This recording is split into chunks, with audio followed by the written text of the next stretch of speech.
Ó, a Mari Araújo, Ah, o clímax dos livros de Sherlock Holmes são os que mais me prendem. Simplesmente não consigo desgrudar o livro enquanto ele não resolve o caso.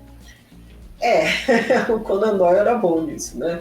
Ele vai construindo. No caso do Sherlock, esse é um outro personagem que não muda. Então, ele não muda internamente, mas ele muda o entorno dele com as intervenções dele, né? E, sim, o Conan Doyle era muito bom em construir a coisa. Ele vai dando as dicas que são reveladas lá no final e, em geral, você fica, nossa, olha só, não pensei nisso. Ele era muito bom nesse truque de trazer um clímax inesperado. A maioria das histórias do Sherlock, se você nunca leu, nunca viu antes, você não consegue adivinhar. Você só adivinha quando ele conta. Então, você só entende quando ele conta. Então, é uma boa revelação. O clímax, realmente, das histórias é quando ele conta quem foi que fez e como, né? Então, é um jeito interessante de construir uma história. Falando em clímax, Laura, conta pra gente quais os serviços que você presta. Tá. Eu faço leitura crítica, cheia de olhares ferozes para o que a pessoa fez ou deixou de fazer. Dou minha opinião sincera como editora. Eu dou consultoria para quem está em dúvidas do que faz no mercado. E também dou mentoria para quem está escrevendo biografia ou não ficção. E você, Cid? Eu faço o livro, a produção do livro. Eu sou o cara que vai produzir o seu próximo livro. Então você aí que já escreveu o seu texto, eu vou pegar o seu texto, eu vou fazer a capa, a diagramação, a revisão do texto, a impressão, o e-book, vou colocar nos marketplaces, vou colocar o e-book na Amazon, vou fazer a documentação. E é isso aí, vou fazer um monte de coisa, vou entregar o livro pronto na sua casa. Você me entrega o texto no Word, eu entrego ele impresso na sua casa e colocado lá na Amazon e o caramba 4. Então, para falar com a gente, falar comigo ou com a Laura, aqui embaixo, ó, tem passando aqui no gerador de caracteres, os nossos contatos. Tem nossos contatos em todas as descrições de nossos vídeos. Tem o site escrevaseuLivro.com.br para você olhar, ver os serviços que a Laura presta, os serviços que eu presto. Tem o site sguerra.com.br, onde você vai ver meu portfólio e ver mais especificamente os serviços que eu presto. Um beijo na sua alma. Continuamos. Bom, vamos lá. O clímax deve ser inevitável. Então, não é interessante que o protagonista caia naquela situação de tensão, mas ele poderia ter feito outra coisa. Então, o leitor tem que ter a impressão de que o protagonista foi arrastado até ali. Digamos, ele não poderia ter feito outra coisa. E certamente você não deve deixar a possibilidade, se o protagonista não tivesse curioso, ele poderia ter ido para outro lugar, feito uma viagem, nada disso teria acontecido. Não é bom. É bem mais interessante quando o clímax parece algo que está intrínseco na situação. Está intrínseco no personagem, está intrínseco numa situação que o personagem não consegue evitar. Então, desde aquele incidente incitante, ou seja, quando o protagonista é tirado da sua rotina, até o clímax deve ter mesmo que ele tenha algumas escolhas a fazer, ainda assim deve dar a impressão de que aquele clímax é inevitável. É melhor quando o protagonista muda por causa do clímax. Então, vamos lá, a menina nos Jogos Vorazes, ela muda depois dos jogos, ela vai ficando mais dura, mais cínica, mais malandra, mais uma série de coisas, e quando ela se vê diante da questão ou mata ou morre, ela tira da cartola uma solução que a transforma, né? A transforma, deixa ela mais sábia e deixa ela também na mira do governo, que a passa a considerar uma inimiga, né? Mas ela é transformada. Então é interessante quando o personagem ele chega num ponto que nossa, a partir daqui não tem volta, tá? Depois que, sei lá, o Capitão Ahab vai mesmo atrás da baleia, mesmo a baleia já tendo matado o primeiro oficial dele, não tem volta. Então a gente sabe, um deles vai morrer. É inevitável. Ou é a baleia, ou é o capitão. Mas um deles vai morrer, a gente sabe. Então esse tipo de clímax é mais interessante. Os leitores ficam mais presos quando vem uma coisa assim. Pá, tem que ser. Nossa, não tem jeito. E a pessoa sai transformada. No caso do Ahab, ele sai morto, né? Mas tudo bem. A pessoa sai transformada. Ele sai transformado em comida de peixe. Exatamente. Mas é mais interessante quando o clímax ele propõe uma tensão que é uma tensão que muda a vida do protagonista. É mais interessante assim. Pode haver exceções, como a gente estava falando do Sherlock, estava falando das histórias da Agatha Christie. Nesse caso, o protagonista não muda. Mas é mais interessante quando o protagonista muda. Né? Então, se vocês estiverem na dúvida, façam o protagonista mudar. Tá? E mais uma dica é a frigideira no fogo. Tá? Então, você pense na forma de aumentar aquela tensão que você propôs na história ao máximo. De preferência, deixando o seu protagonista encurralado. É obrigado a fazer isso. O Frodo é obrigado a levar o anel, senão aquele mundo lá desanda todo. Não tem jeito, ele é obrigado lá. Ele não pode dizer, cansei, vou voltar para casa. Não. Não dá. Se dane tudo isso, eu vou embora. Exato, me enchi, vou embora. Você não pode deixar um tipo de possibilidade assim na sua história. O seu protagonista tem que se ver numa situação que ele seja... Pode ser psicológico, tá, gente? Pode ser, a gente pode ver uma história, sei lá, tá tendo um confronto de família. Eu li uma história outro dia que a tia roubou a herança dos filhos da irmã dela.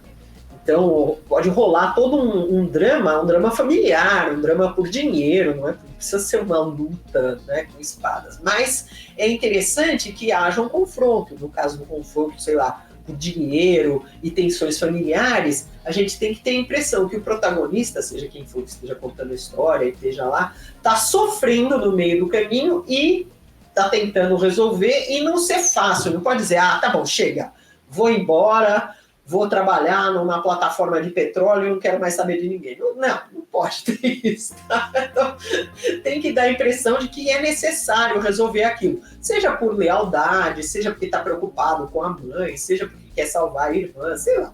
Tem que ter um envolvimento da protagonista na resolução daquilo, para ser importante que continue enfrentando. Tá?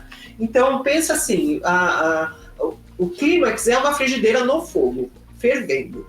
Tá? E você aumenta o fogo ao máximo. E com um sapo dentro. Ele vai cozinhando, e quando ele se dá conta, ele já tá morrendo. Já tá frito. E vejam vocês, você tem que... O clímax tem que respeitar o gênero literário. E isso eu também achei uma dica excelente, porque nem todo autor lembra disso. Então, se você está escrevendo uma história romântica, é óbvio que o clímax vai ser os dois se entenderem. Né? Faz parte do gênero. Se você desobedecer isso, os leitores e as leitoras vão ficar muito irados. Então, se você está numa história de crime, você tem que revelar obrigatoriamente quem foi que cometeu o assassinato. Não tem escapatória, porque o gênero pede isso. Então, alguns gêneros, eles pedem que o clímax seja X ou Y. Como você desenvolve isso é o seu charme de escritor ou de escritora. Mas você não pode, né, uma história de horror que, no fim era um sonho.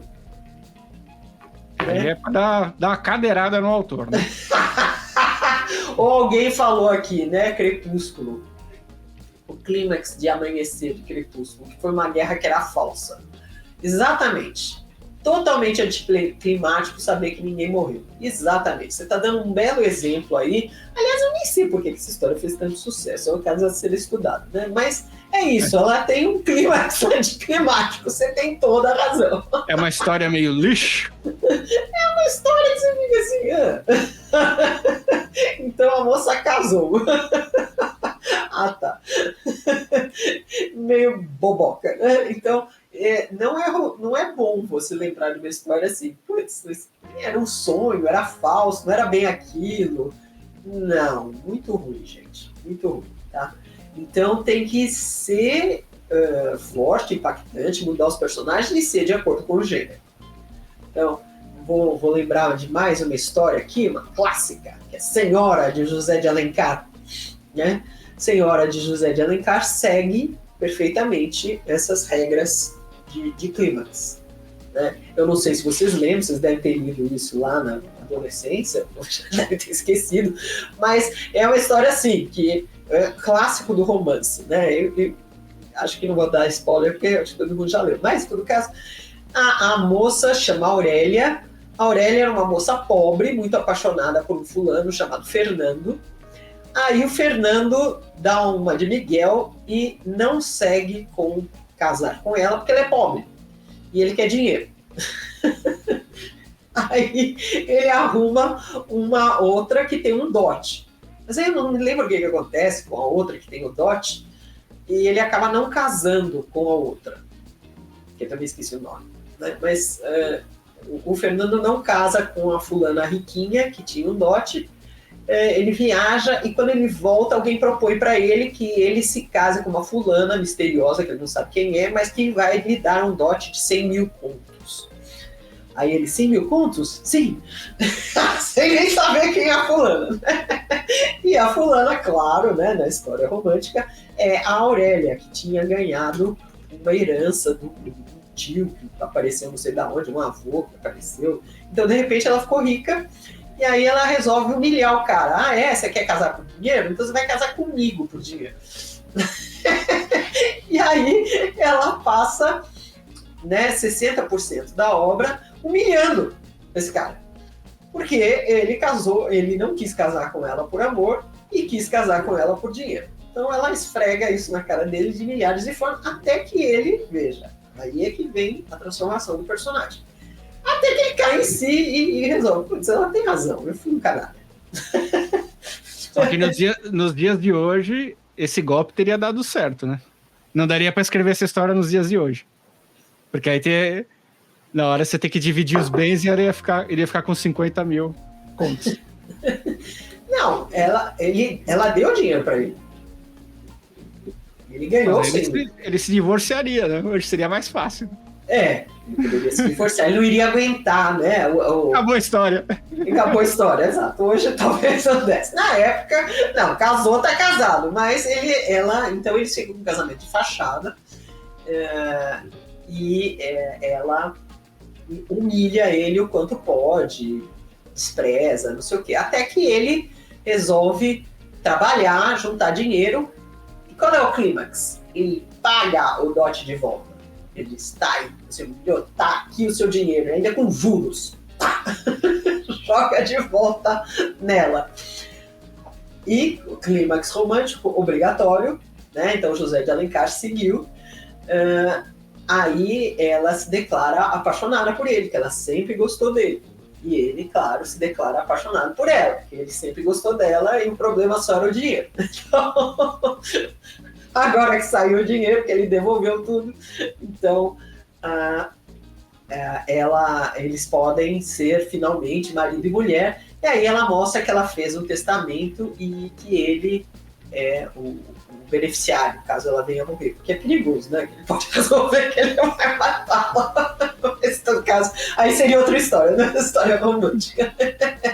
Mas veja, seguiu bem. Que veja, criou a tensão.